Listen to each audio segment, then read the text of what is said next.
Well, hello there, ladies and gentlemen. Hello there. Welcome to Benchley Night. Welcome to Benchley Night in name only, because as you know, what we are doing right now is celebrating the writing of the wonderful Matthew Hongoltz-Hetling, because Mr. Hongoltz-Hetling is coming to the Rockingham, Vermont Public Library on December 12th. And I want people to know about him. He's my favorite writer. I'm a total fanboy. It's nice at this age to be a fanboy about something out there. I hope you're a fanboy or a fangirl or something. Anyway, I thought because we've had Robert Benchley for about 5 years, we'll take a little break from Benchley for a while, and we'll work our way through A Libertarian Walks Into a Bear. The utopian plot to liberate an American town and some bears, by Matthew Hongoltz-Hetling. Now, last week I read the chapter about Donut Lady getting getting Monty the cow from Goat Man. So really, it's more a chapter about Goat Man. But people seem to enjoy that, and so what the hey? Let's just start out with the book, because it's a terrific book, if I haven't said that already. To Kimberly, who has spent the last 18 years filling our home with kindness, reason, ethics, and love. That's very sweet. Speaking of very sweet, ladies and gentlemen, my beloved, the great Betty Sue, is here in the house.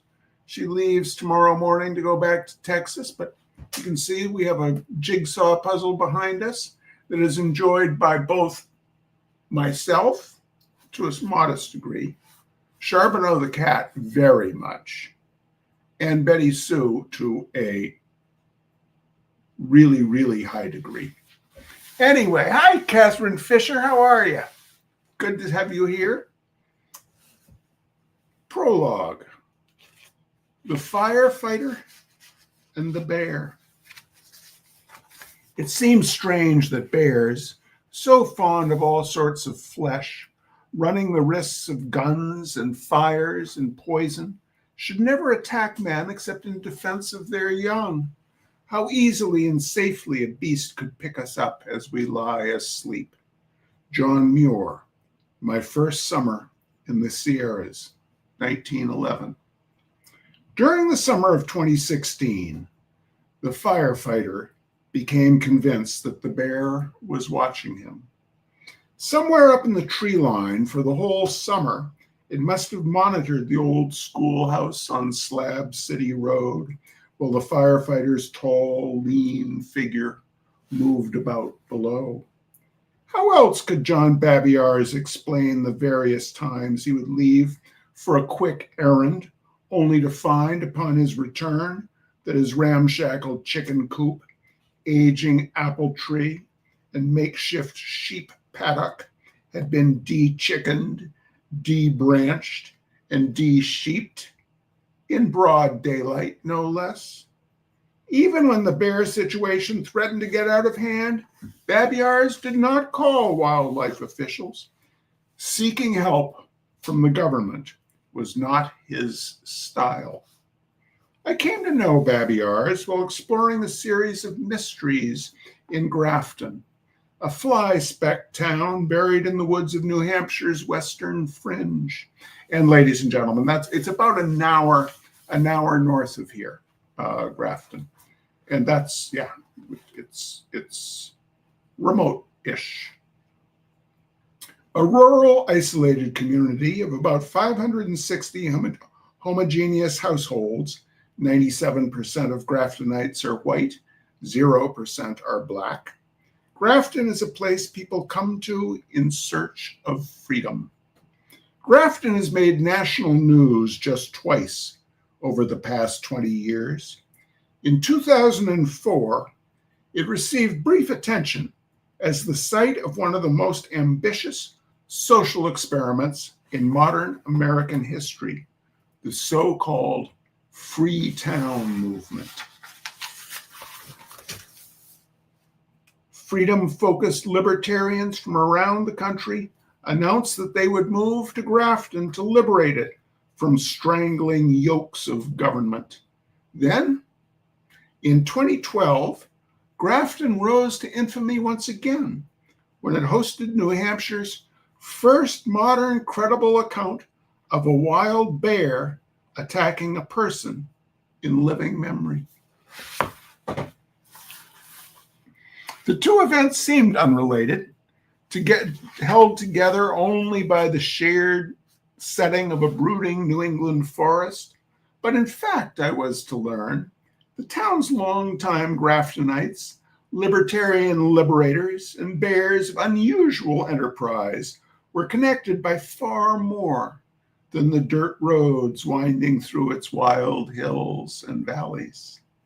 As I circulated around Grafton with a pen and journalist's notebook, I came to know several residents, amongst them Jessica Sewell, a Vietnam-era veteran who became an acolyte of the controversial Reverend Sun Myung Moon; Adam France, a poker-playing communist who dreamed of founding a survivalist community; Donut Lady, a kind and giving grandmother who asked to remain anonymous; John Connell, a Massachusetts factory worker on a mission from God; and, of course, John Babiars, the firefighter libertarian who opened Grafton's doors to the Freetown Project and then spent the next decade trying to explain it to his non-libertarian neighbors. When I visited Babiars on a Saturday morning in 2017, he invited me into his home, an 1848 one-room schoolhouse that he'd renovated and outfitted with solar panels. Amidst the potted plants and political detritus that cluttered the small kitchen, a lawn sign urged me to elect Harry Brown president in 1996. Babiars had run for public office himself several times. He was a politician, and I was a journalist. We'd both learned that smiling while talking can patch over vast differences. And so there we stood, smiling and nodding at each other while he explained how the libertarian philosophy of unfettered personal and property rights intersects with the issue of bear management. He told me the town's bear problems were just a natural result of an incompetent government. If the government won't do its job, the people will, he said, chuckling. Babiars has a very distinctive laugh, one that I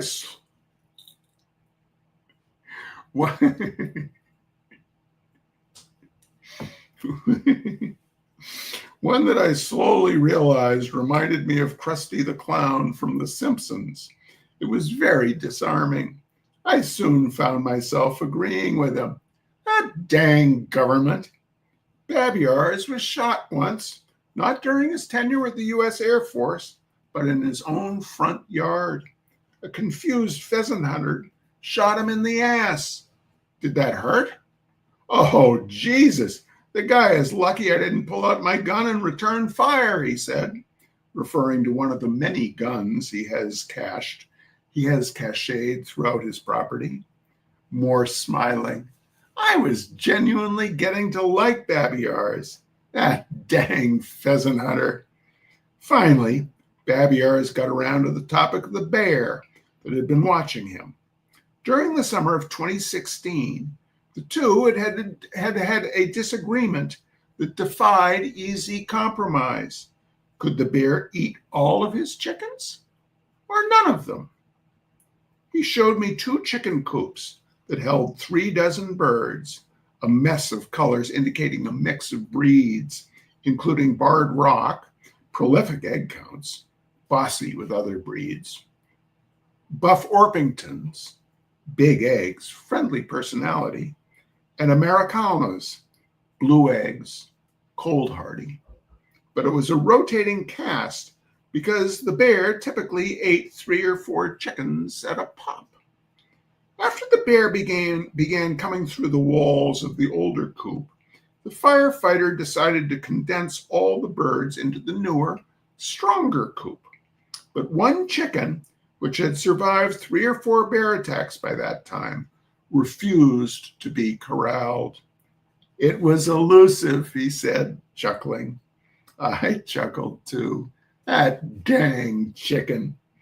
A few days later, Babiars still hadn't cornered the chicken.